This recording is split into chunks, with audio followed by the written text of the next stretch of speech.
नमस्कार और स्वागत है आप सभी का एक बार फिर से एक नई वीडियो में। तो इस वीडियो में हम लोग देखेंगे क्या है SCO यानी कि शंघाई कोऑपरेशन ऑर्गेनाइजेशन। तो इसके बारे में डिटेल में जानकारी देखेंगे, कौन सी कंट्रीज इसका हिस्सा है, इसके क्या क्या गोल्स है या फिर क्या क्या एक्टिविटीज़ ये कंडक्ट करता है, इसके हेडक्वार्टर्स कहाँ है, क्या इसकी हिस्ट्री है और इंडिया के लिए ये कितना इंपॉर्टेंट है। ये सारी चीजें हम लोग इस वीडियो में देखेंगे, तो इस वीडियो को एंड तक जरूर देखिएगा। SCO यानी कि Shanghai Cooperation Organisation, also known as Shanghai pact, जो कि एक Eurasian political, economic and security alliance है। तो यहाँ पे यूरेशियन दिया गया है, मतलब ये दो जो कॉन्टिनेंट्स है, यूरोप प्लस एशिया, इसको कवर करता है, इसलिए दोनों को मिला के यूरेशियन कहा गया है। तो शंघाई कोऑपरेशन ऑर्गेनाइजेशन है, ये Eurasian political, economic and security alliance है, जो पॉलिटिकल एस्पेक्ट्स पे फोकस करेगी, इकोनॉमिक एस्पेक्ट्स पे फोकस करेगी और जो सिक्योरिटी एस्पेक्ट्स है उस पे फोकस किया जाएगा। तो ये दुनिया की सबसे लार्जेस्ट रीजनल ऑर्गेनाइजेशन है in terms of geographical scope, मतलब ज्योग्राफिकल एरिया के हिसाब से ये ऑर्गेनाइजेशन दुनिया में सबसे लार्जेस्ट है और पॉपुलेशन के हिसाब से, जो कि यूरेशियन कॉन्टिनेंट को 3/5 कवर करता है। और ये जो SCO कंट्रीज है, इनका जो पॉपुलेशन है टोटल, वो दुनिया के 40% है। मतलब ये जो 8 कंट्रीज है SCO के मेंबर्स, 8 मेंबर्स, वो पूरे दुनिया के 40% पॉपुलेशन को कवर करते हैं। और पूरे दुनिया का जो ग्लोबल GDP है उसका 20% ऑफ हिस्सा ये जो SCO कंट्रीज है वो कवर करती है। तो जियो पॉलिटिक्स के हिसाब से ये एक बहुत बड़ी ऑर्गेनाइजेशन है और बहुत इंपॉर्टेंस इसको दिया जाता है। पर इंडियन पर्सपेक्टिव से हमें क्यों पढ़ना चाहिए SCO के बारे में, या फिर SCO के बारे में हमें क्यों पता होना चाहिए, या फिर एज ए डिफेंस एस्पिरेंट या फिर एज ए UPSC एस्पिरेंट हमें SCO के बारे में क्यों पता होना चाहिए। तो जैसा आप सबको पता होगा, आपने न्यूज़ में सुना होगा, India and Pakistan joined SCO इन जून 2017। तो रिसेंटली 2017 में इंडिया और पाकिस्तान ऑफिशियल मेंबर्स बने हैं SCO के। तो यहाँ पे आप देख सकते हैं ये SCO का लोगो है और ये द हिंदू का आर्टिकल है जिसमें कहा गया है कि इंडिया और पाकिस्तान फुल मेंबर्स बने हैं SCO के। तो ये आर्टिकल की डेट अगर देखें तो जून 2017 की है और यहाँ पे लिखा गया है India and Pakistan were admitted as observers. मतलब 2005 में इंडिया और पाकिस्तान को ऑब्जर्वर स्टेट्स बनाया गया था और उसके बाद इन लोगों ने रिक्वेस्ट किया कि हमें भी SCO में ले लो।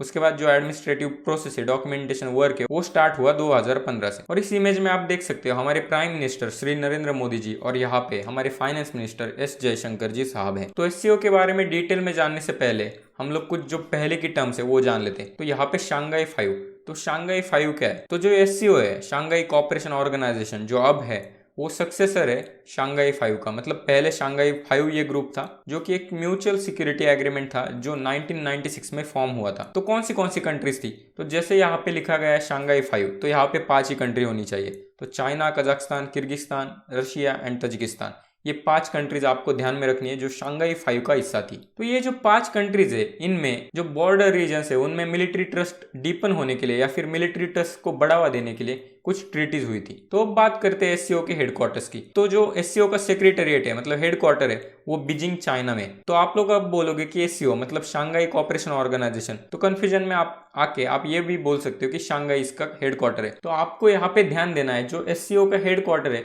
वो बीजिंग चाइना में, ना कि शंघाई में। और जो रैट्स एग्जीक्यूटिव कमेटी है, यानी कि रीजनल एंटी टेररिस्ट स्ट्रक्चर, तो ये परमानेंट आर्म है SCO की।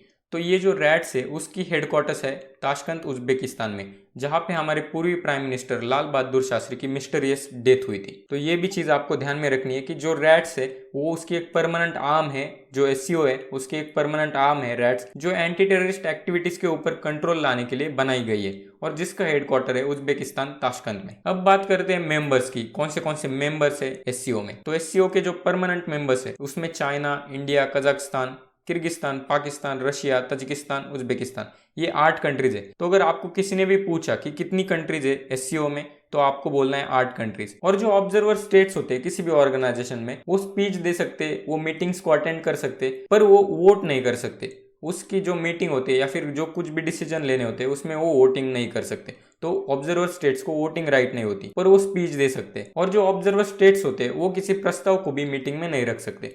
तो SCO के 4 ऑब्जर्वर स्टेट्स है, एक है अफगानिस्तान, बेलारूस, ईरान और मंगोलिया, और 6 डायलॉग पार्टनर्स है।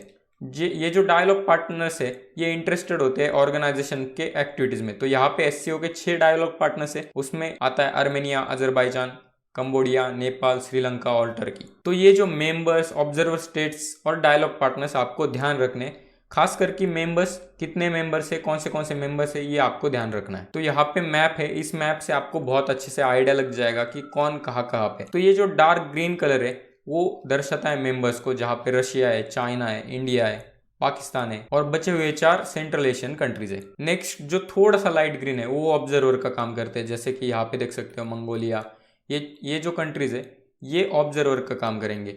और बाकी जो और लाइट ग्रीन में वो डायलॉग पार्टनर्स है, और जो येलो कलर की कंट्रीज है वो अपकमिंग डायलॉग पार्टनर्स है, मतलब जो पहले डायलॉग पार्टनर्स थे उसके बाद में ये कंट्रीज आएगी।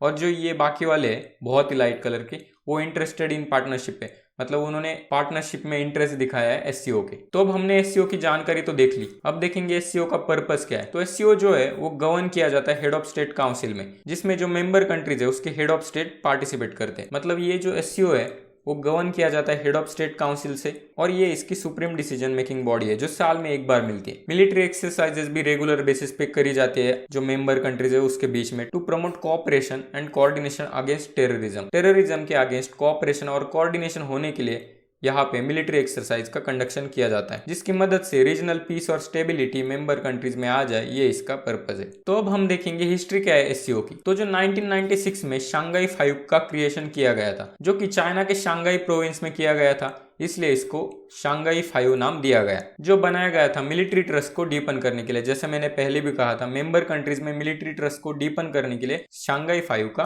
क्रिएशन हुआ था। फिर 1997 में इन्होंने बॉर्डर एरियाज है वहां पे मिलिट्री का रिडक्शन भी किया। आगे 2001 में इन्होंने उज्बेकिस्तान को ऐड किया, जिससे ये शांघाई 5 बन गया शांघाई 6। और जब इन्होंने 2001 में उज्बेकिस्तान को ऐड करके शांघाई 5 को शांघाई 6 बनाया, तभी उन्होंने एक मीटिंग में ये डिक्लेयर किया कि हम लोग शांघाई कोऑपरेशन ऑर्गेनाइजेशन स्टार्ट करेंगे, एससीओ की स्टार्टिंग हम लोग यहाँ से करेंगे। तो 15 जून 2001 में शांघाई कोऑपरेशन ऑर्गेनाइजेशन फाउंड हुआ। और 2005 में एससीओ का एक समिट हुआ नूर सुल्तान में, जो कि कैपिटल है कजाकिस्तान की, जहाँ पे रिसेंटली बहुत ही ज़्यादा लार्ज स्केल प्रोटेस्ट हो रहे हैं, और ये बहुत ही वायलेंट प्रोटेस्ट यहाँ पे हो रहे हैं कजाकिस्तान में। तो ये जो 2005 का नूर सुल्तान का समिट था, वहाँ पे इंडिया, ईरान, मंगोलिया, पाकिस्तान जैसी कंट्रीज ने अटेंड किया पहली बार ये एससीओ का समिट। और जो कजाकिस्तान के हेड ऑफ स्टेट थे उस वक्त, नूर सुल्तान नजरबायेव, उन्होंने सारे गेस्ट को ग्रीट करके कहा, The leaders of the states sitting at this negotiation table are representative of half of humanity। तो जैसा मैंने आपको पहले भी कहा, Nur Sultan is the capital of Kazakhstan. Nur Sultan Kazakhstan की कैपिटल है, जहाँ पे बहुत लार्ज स्केल पे प्रोटेस्ट चल रहे हैं। यहाँ पे आप लोग देख सकते हो, जो रशियन गवर्नमेंट है उन्होंने भी इंटरवेंशन करके यहाँ पे अपने सोल्जर्स भेजे ताकि ये प्रोटेस्ट को रोका जाए। शूट एट साइट के ऑर्डर दिए गए, लोगों पे ओपन फायरिंग की जा रही है। फिर आगे देखते हैं हिस्ट्री में। जुलाई 2015 में उफा, रशिया में एससीओ ने डिसाइड किया कि वो लोग इंडिया और पाकिस्तान को फुल मेंबर्स ऐड करेंगे, as a full members add करेंगे। फिर उसके बाद 2 साल तक डॉक्यूमेंटेशन चला, और 9 जून 2017 में एक समिट हुआ एस्टाना में, जहाँ पे इंडिया और पाकिस्तान ऑफिशियली मेंबर बने एससीओ के। तो अब हम देखेंगे कौन सी एक्टिविटीज है जो एससीओ कंडक्ट कराता है। तो एससीओ बहुत सारी एक्टिविटीज करता है, जिसमें cooperation on security, military activities है, टेररिज्म, सेपरेटिज्म और एक्सट्रीमिज्म के अगेंस्ट लड़ने के लिए ये एक्टिविटीज कंडक्ट की जाती है। 16-17 जून 2004 को जो रीजनल एंटी टेररिस्ट स्ट्रक्चर है, जो मैंने आपको पहले भी बताया, जिसको रैट्स कहा जाता है, वो इस्टेब्लिश किया जाता है, जिसका जो हेडक्वार्टर है वो है ताशकंद में। मैंने आपको ये पहले भी पॉइंट बता दिया था, Tashkent, Uzbekistan. Various peace missions भी कंडक्ट किए जाते हैं। और 2007 में एससीओ ने एक एग्रीमेंट साइन किया था सीएसटीओ के साथ। बाकी एक्टिविटीज में इकोनॉमिक कोऑपरेशन आता है। जो एससीओ मेंबर्स है, 8 एससीओ मेंबर्स है, उनके बीच में इकोनॉमिक एक दूसरे को सहायता की जाती है, एक दूसरे के साथ कोऑपरेशन किया जाता है इकोनॉमिकली। कल्चरल कोऑपरेशन भी होता है, जो एक दूसरे के कल्चर से उसको भी यहाँ पे शेयर किया जाता है। तो यहाँ पे आप देख सकते हो, यहाँ पे रशिया के प्रेसिडेंट पुतिन है, और यहाँ पे चाइनीज सोल्जर कुछ पॉइंट आउट कर रहा है। ये तस्वीर एक मिलिट्री एक्सरसाइज के दौरान ली गई थी। और यहाँ पे आप देख सकते हो जो लीडर्स है एससीओ समिट के, उनकी ये तस्वीर है। और जो रिसेंट एससीओ का समिट हुआ था, जिसको 20th एससीओ समिट भी कहा जाता है, वो इंडिया ने कंडक्ट किया था, जो वर्चुअली हुआ था due to corona virus pandemic. तो यहाँ पे आप देख सकते हो हमारे प्राइम मिनिस्टर और बाकी जो एससीओ रिप्रेजेंटेटिव्स है, उनके साथ में एक वर्चुअल समिट किया गया था एससीओ का। तो जैसे मैंने पहले भी कहा, जो एससीओ है वो joint anti terror exercises conduct करता है। और recently pub anti terror exercise conduct की गई थी, जो थी पाकिस्तान में। तो यहाँ पे उसका आर्टिकल है जो 4 अक्टूबर 2021 का है, first ever regional anti terrorism structure drill conducted in Pakistan. पर यहाँ पे नोटिस करने वाली एक बात है, इंडिया ने इस एक्सरसाइज में हिस्सा नहीं लिया था। इंडिया इस एक्सरसाइज के लिए पार्टिसिपेट नहीं हुआ था। और एंटी टेरर एक्सरसाइजेस हो रही है वो भी पाकिस्तान में,